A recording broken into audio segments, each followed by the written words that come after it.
Like it or not, America is becoming a bit more Texan every day. Texas is growing larger. In COVID era, the Lone Star State gained 471,000 people, almost as many as the population of Atlanta, Georgia. Over a third of all new jobs in the United States since February 2020 were generated in Texas. It's predicted that sometime in 2040, Texas will likely have more people than California. Let's see how Texas is becoming the most powerful state of America. Texas is where liberty lives. That's why the Lone Star State has led the nation in population growth over the last 17 years and continues to be a top state for job creation. Now that we've mentioned it, how did Texas earn the nickname Lone Star? Well, Texas is called the Lone Star State because of its flag, which has one star on it.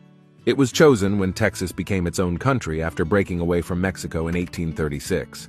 Texas was on its own for 10 years before joining the United States.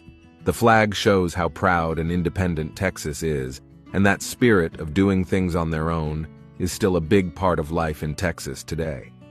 With 38 members in Congress and 40 electoral college votes in 2024, making up about 15% of the total needed to win the presidency, this state is set to play a big role in national politics. If the trend of people and businesses relocating to the state continues, as it seems likely, they will become even more influential in the American economy. This influence will extend to shaping the country's approach to the ongoing energy transition, given that Texas is a leader not only in traditional oil and gas, but also in renewable sources like wind and solar. Moreover, as the demographics of America shift, resembling the current diversity of Texas where 60% of the population is non-white, the state's trajectory could offer valuable insights. One key lesson is that Texas leaders recognized early on the mobility of companies and people. Former Governor Rick Perry, for example, actively sought business opportunities in other states, and the current governor, Greg Abbott, has continued this approach. For the past 23 years, it has continually been California and Texas in the number 1 and 2 positions for the most populous states. However, Texas has been spending these past 23 years growing at a much faster rate than California has been. The impact of the COVID-19 pandemic emphasized the appeal of Texas, which swiftly exited lockdown compared to states like California. For the first time, California began losing people. Between April 2020, when the pandemic took hold, and July 2022, the state's population decreased by an estimated 500,000 people. That's because Texas has a lower cost of living, fewer restrictions, and ample land for expansion, attracting people and businesses. While Texas has provided some incentives for companies, much of its growth can be attributed to factors like the absence of state income tax, a business-friendly environment with less bureaucratic red tape, and a pro-business attitude. Despite criticism of the state's strong conservative politics, as demonstrated by Governor Abbott's attention-grabbing actions, such as sending undocumented immigrants to other states, these moves have not seemed to deter many from moving to Texas. It remains to be seen whether recent controversial laws, like the restrictive abortion measures, will have a big impact on this trend. However, it doesn't seem so. Texas teaches us some other important things. One lesson is that it's smart not to depend only on one thing. When the oil business had a tough time in the 1980s, Texas felt the pain. But instead of just sticking to oil and gas, they decided to do different things. Finance and property businesses grew, and each big city in Texas found its own strengths, like tech in Austin, energy in Houston, and finance in Dallas. This way, they didn't have to rely only on one industry. Another lesson was to be careful about spending. Texas used to have a government that didn't spend a lot of money.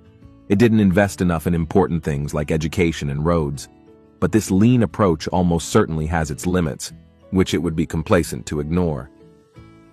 The people moving to Texas have been better educated than native Texans and filled many of the higher-skilled jobs. The state is bound to invest more in its workforce. That is what it did in 1984, when a bill was promoted by Ross Perot, a businessman and politician.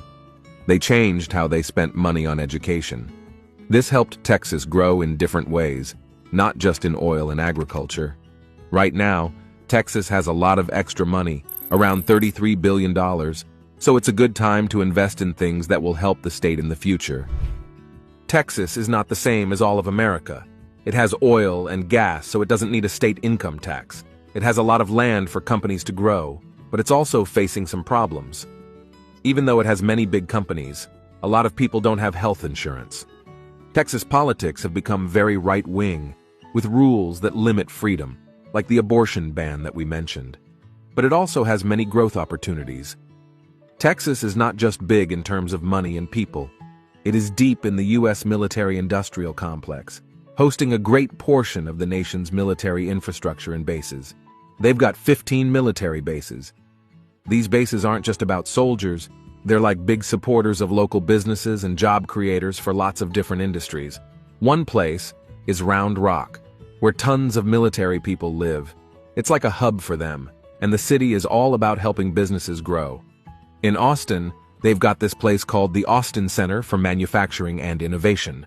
It's a zone for coming up with innovative ideas for making things.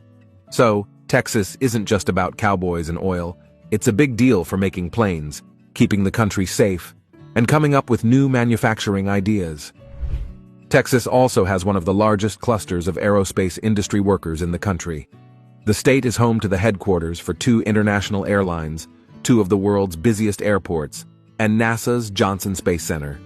It's where the first military flights took off, and where Neil Armstrong and Buzz Aldrin trained for the Apollo 11 mission. Now, despite all the missions on the moon, it is also becoming a hotspot for beach vacations. People from all over the world, like Canadians, Asians, and Europeans, are packing their bags and heading to Texas for some beach fun. Places like South Padre Island and Galveston are drawing in sunseekers with their beautiful shores. Rockport Beach is also on the list of many people. Texas is pretty awesome for many reasons. They have huge farms growing all kinds of stuff, and they're big on beef. The steaks and barbecue are top-notch. They're also crazy about country music and much into space science. When it comes to education, they really care about it. Sports are a big deal too, whether it's football, basketball, or rodeo. And of course, there's that classic cowboy vibe with hats, boots, and lassos. Texans are super proud of their traditions, always waving their flag high. Even with lots of new people moving in, it's the locals who stand out the most. They're friendly, love their history, and take a lot of pride in being from Texas. It's more than just a place, it's a feeling and a way of life.